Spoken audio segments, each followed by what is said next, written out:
लोग कहते हैं कुछ दरवाजे कभी नहीं खोलने चाहिए, लेकिन अगर वही दरवाज़ा हर रात अपने आप खुलने लगे तो? यह कहानी है राघव और उसकी पत्नी नेहा की और उस काले दरवाजे की जो हर रात ठीक 3:07 पर खुलता था। राघव और नेहा शहर की भीड़भाड़ से दूर पहाड़ों के एक छोटे से गांव में रहने आए थे। उन्हें एक पुराना लेकिन सस्ता मकान मिल गया। गांव वाले उसे शर्मा विला कहते थे।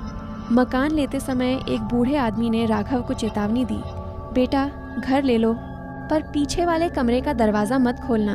राघव हंस पड़ा, बाबा मैं भूत प्रेत में विश्वास नहीं करता।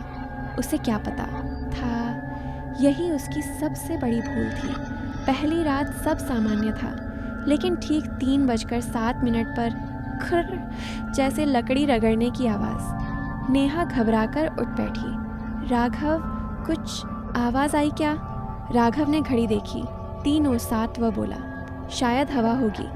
लेकिन सुबह उन्होंने देखा पीछे वाले कमरे का काला दरवाज़ा आधा खुला हुआ था।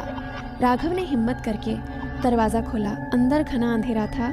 दीवारों पर गहरे खरोंच के निशान थे, जैसे किसी ने अंदर से बाहर निकलने की कोशिश की हो। फर्श पर धूल में उंगलियों से लिखा था, मत खोलो। राघव ने इसे मजाक समझकर दरवाज़ा फिर से बंद कर दिया। अगली रात फिर 3 सादात, इस बार आवाज़ और ज़ोरदार थी, धड़ाम धड़ाम, जैसे कोई अंदर से दरवाज़ा पीट रहा हो। नेहा डरकर रोने लगी, राघव कोई अंदर है।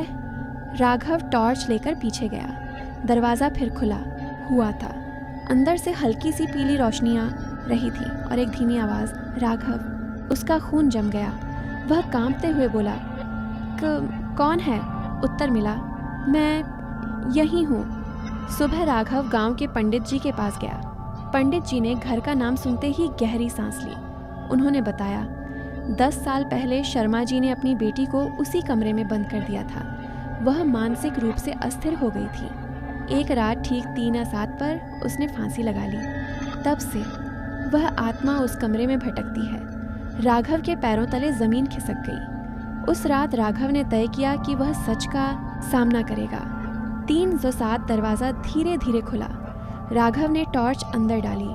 कमरे के बीचों बीच एक लड़की खड़ी थी। सफ़ेद कपड़े, लंबे बिखरे बाल और टेढ़ी गर्दन। उसकी आंखें पूरी तरह काली थीं।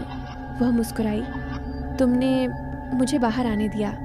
राघव पीछे हटने लगा। तभी पीछे से नेहा ने उसका हाथ पकड़ा। दरवाज़ा बंद करो। राघव ने मुड़कर देखा। नेहा की आंखें भी काली हो चुकी थीं। उसकी आवाज़ बदल चुकी थी।